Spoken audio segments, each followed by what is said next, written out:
Good morning students.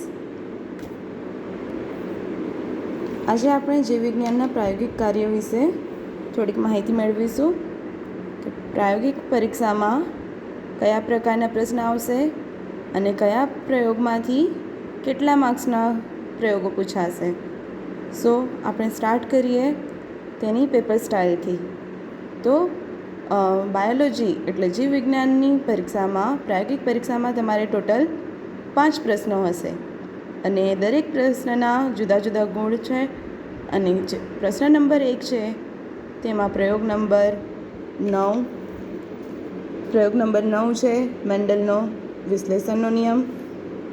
પ્રયોગ number 10 એ છે મેન્ડલનો મુક્ત વિશ્લેષણનો નિયમ. પ્રયોગ નંબર 23 એ પ્રયોગ છે વસ્તી ઘનતા. પ્રયોગ નંબર 24 એ છે વસ્તી આવૃત્તિ. તો પ્રશ્ન નંબર 1 એમાં આ 4 પ્રયોગમાંથી કોઈ પણ એક પ્રયોગ પૂછવામાં આવશે. એમાં તમારે આ પ્રયોગ વિશે જે જર્નલમાં અવલોકન કોઠો આવ્યો છે, જે અવલોકન કોઠો આપેલો છે એ યાદ કરવાનું છે, એ તૈયાર કરવાનું છે અને પરફોર્મ કઈ રીતે કરવાનું છે એ હું નેક્સ્ટ વિડીયોમાં તમને સમજાવીશ. તો મેન્ડલનો એક સંકરણનો પ્રયોગ, મેન્ડલનો દ્વિસંકરણનો પ્રયોગ, વસ્તી ઘનતા અને વસ્તી ગીચતા, આ 4 પ્રયોગ કાર્યમાંથી કોઈ પણ એક પ્રયોગ કાર્ય કરવા તમને આપવામાં આવશે અને એના વિશે અવલોકન કોઠો અને તારણ એ તમારે પુરવણીમાં લખવાનું રહેશે. પ્રશ્ન નંબર 2 એમાં સમાવેશિત છે પ્રયોગ નંબર 11, 12, 15 અને 16.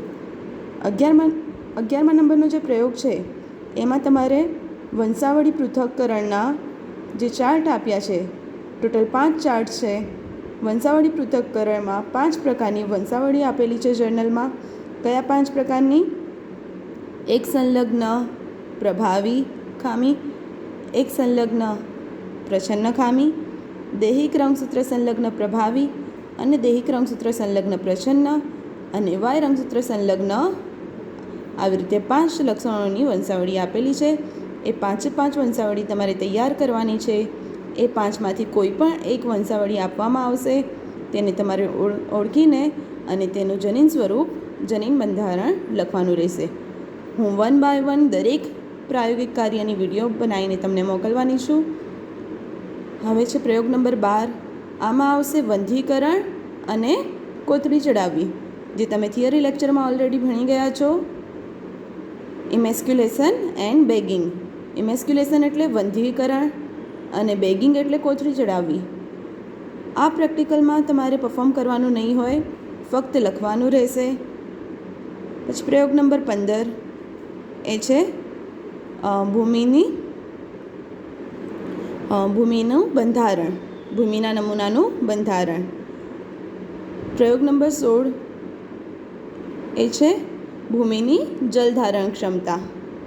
તો આ દરેક પ્રેક્ટિકલ છે, આ 4 પ્રેક્ટિકલમાંથી કોઈ પણ એક પ્રેક્ટિકલ તમને પરફોર્મ કરવામાં આપવામાં આવશે અને એના વિશે તમારે હેતુ, સાધન, અવલોકન કોઠો અને તારણ લખવાનું રહેશે. પદ્ધતિ લખવાની નથી. ક્વેશ્ચન નંબર 3 એમાં પ્રયોગ નંબર 1, 2, 3 અને 13. આ શરૂઆતના 3 પ્રયોગો છે એ પુષ્પનો ઉપયોગ કરીને કરવાનો છે. એટલે પ્રયોગ નંબર 1માં તમારે પુષ્પના પ્રજનન અંગો વિશે લખવાનું છે. પ્રયોગ નંબર 2માં પરાગરજનું અંકુરણ સમજાવવાનું છે. પ્રયોગ નંબર 3માં પરાગાસન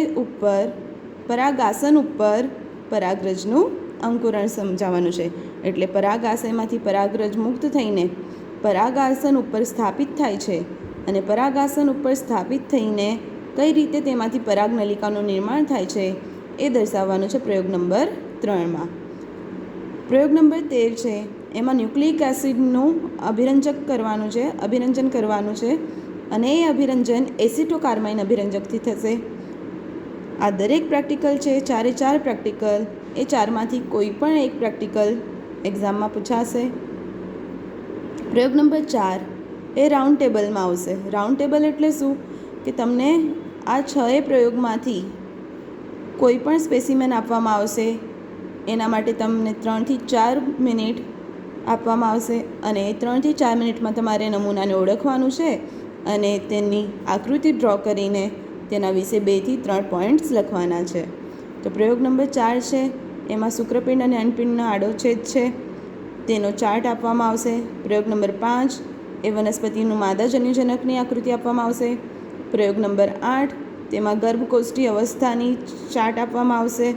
પ્રયોગ નંબર 14 એમાં રોગજન્ય કારકો આપવામાં આવશે, જેમ કે અમીબા, પ્લાઝ્મોડિયમ અથવા કરમયુ.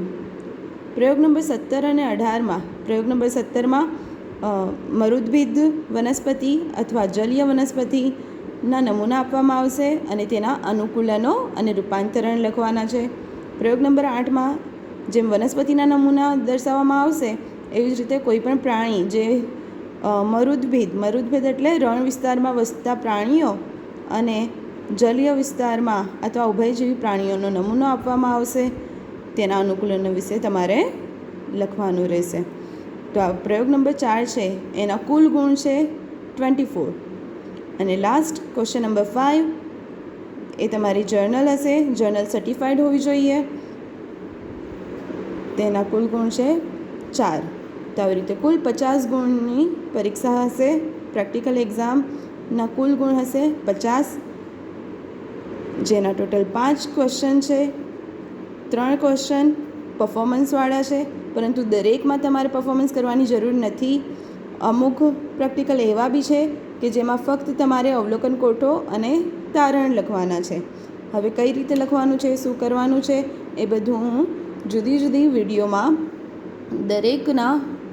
દરેક પ્રાયોગિક કાર્યના હું અલગ અલગ વિડીયો બનાવીને તમને મોકલીશ. Okay, thank you.